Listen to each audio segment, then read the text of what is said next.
વિદ્યાર્થી મિત્રો, આજે આપણે ધોરણ 9 વિષય હિન્દીમાં વિચાર વિસ્તાર વિશે ચર્ચા કરીશું. વિચાર વિસ્તાર તમારે 3 અંકનો પૂછાય છે, 3 માર્કનો. વિચાર વિસ્તાર લખતી ઘડીએ તમારે એ બાબતો ધ્યાનમાં રાખવાની હોય છે. सुभाषित अथवा दोहा को भली बातें समझ लेना चाहिए कि यानी कि सुभाषित पूछा जाता है या किताब में से कोई भी कबीर या रहीम का दोहा पूछ सकता है, इसीलिए उसे अच्छी तरह समझ लेना चाहिए. सुभाषित या दोहे का सरल शब्दों में स्पष्टीकरण कीजिए कि यानी जो पूछा गया है सुभाषित या दोहा, उसको अच्छी तरह सरल शब्दों में समझना चाहिए. जहाँ आवश्यक हो वहाँ विषय से संबंधित दृष्टांत यानी कि उदाहरण हमें जहाँ ज़रूरी लगते हैं वहीं पर हमें उदाहरण भी देने चाहिए. विचार विस्तार की भाषा सरल एवं शुद्ध तथा शब्दों की वर्तनी सही होनी चाहिए. कि विचार विस्तार की जो भाषा होनी चाहिए वो सरल एवं स्पष्ट शुद्ध होनी चाहिए. कि उसके वर्तनी दोष यानी कि शब्द जो हैं, उच्चारण जो हम लिखते हैं वह सही होने चाहिए. लेखन में उचित विराम चिन्हों का प्रयोग कीजिए. कि जो हम लिखते हैं सुभाषित दोहे को समझाते हैं, स्पष्टीकरण उसका करते हैं, उस वक्त हमें विराम चिन्हों का ध्यान रखना चाहिए. कि ये सब सारी बातें विचार विस्तार लिखते समय ध्यान में हमें रखनी है. अब विचार विस्तार की जो दोहा है वह हम समझते हैं. आवत ही हर्षे नहीं नैनन नहीं स्नेह, तुलसी तहाँ न जाइए कंचन बरसे में. क्या इस दोहे में के यानी कि कवि हमें कहते हैं कि आवत ही हर्षे नहीं नैनन नहीं स्नेह, કે જેના નેત્રોમાં મહેમાન અતિથિ આવે છે કોઈકના ઘેરે કે परंतु लेकिन उसके नेत्र में स्नेह नहीं है, हर्ष नहीं है. कि तुलसी का यह दोहा है कि तुलसी कहते हैं कि वहीं पर हमें नहीं जाना चाहिए. कि चाहे जितना सोना बरसता हो कितना ही, लेकिन हमें उस घर में जाना नहीं चाहिए कि जहाँ पर हमें आदर सत्कार न मिलता हो. अब उसकी समझूती विचार विस्तार से. जिस घर के लोग मेहमान को आया देखकर प्रसन्न न हो और जिनकी आँखों में मेहमान के लिए स्नेह न हो, ऐसे घर में यदि सोना बरसता हो तो भी नहीं जाना चाहिए.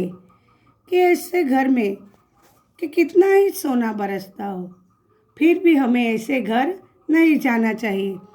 उसके घर मेहमान के लिए न आदर हो, प्रसन्नता हो उसकी आँखों में, न सम्मान हो, ऐसे घर में हमें कभी नहीं जाना चाहिए.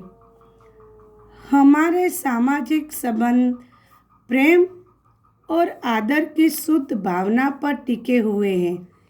कि हमारे जो सामाजिक संबंध हैं कि वो स्नेह प्रेम से और आदर की शुद्ध भावना विचार पर टिके हुए बंधे हुए हैं. धन संपत्ति पर नहीं. कि धन संपत्ति कि धन संपत्ति को देखकर संबंध जो है समाज के अंदर मित्र भाई बहन का या चाचा चाची का, कितने प्रकार के हमारे समाज में संबंध हैं, लेकिन वह संबंध धन संपत्ति देखकर नहीं बनाए जाते. पैसों पर टिके हुए संबंधों के पीछे लोभ और स्वार्थ की भावना रहती है. अगर पैसों को देखकर लोग संबंध जो बनाते हैं कि वह संबंध जो है वो स्वार्थ की भावना से बनाए, कि उसमें लोभ दिखता है, कि लोभ और स्वार्थ की भावना रहती है. ऐसे संबंध लोभ और स्वार्थ के द्वारा बनाए गए यह जो संबंध है वो ज़्यादा देर तक टिकते नहीं हैं.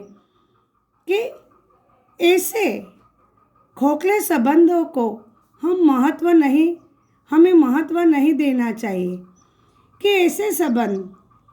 ऐसे खोखले संबंध कि उसमें कोई आदर सम्मान नहीं, केवल पैसों और स्वार्थ की खातिर जो संबंध बनाता है कि यह संबंध जो इसी को हमें अधिक महत्व नहीं देना चाहिए, केवल मात्र पैसों को ही महत्व देता हो और अपने निजी स्वार्थ को वह व्यक्ति देखता हो, तब ऐसे संबंधों को हमें अधिक महत्व देना नहीं चाहिए। और न ही इस तरह के लोगों के घर जाना चाहिए और ऐसे लोगों के घर में हमें नहीं जाना चाहिए जो पैसों को महत्व देता हो और स्वार्थी हो और लोभी हो। ऐसे घर के लोग हमें नहीं जाना चाहिए। ऐसे लोगों के यहाँ जाने से केवल उपेक्षा और अपमान ही मिलेगा कि ऐसे लोगों के घर जाने से केवल हमें तिरस्कार, उपेक्षा, अवहेलना और अपमान ही सहना पड़ेगा। इसीलिए ऐसे घरों में जाने से हमें बचना चाहिए। अतः उनसे दूर रहना ही अच्छा है कि तुलसी कहते हैं कि ऐसे घरों में जाने के बदले हमें उन घरों से ऐसे व्यक्ति के साथ संबंध रखने से अच्छा है कि हम उन व्यक्तियों के साथ संबंध ही न रखें और उनसे दूर रहना ही उचित है। कि लेखक यहाँ पर कहते हैं कि हमें ऐसे लोगों के घर नहीं जाना चाहिए, ऐसे लोगों के साथ संबंध नहीं बनाए रखना चाहिए। इसी तरह कि परीक्षा में कि तुम्हें विचार विस्तार समझाइए, इस तरह से पूछा जाता है, तब 3 अंक का यह विचार विस्तार है। इसी तरह तुम्हें लिखना है। जय हिंद। निबंध की नोट में यह नोट कीजिए।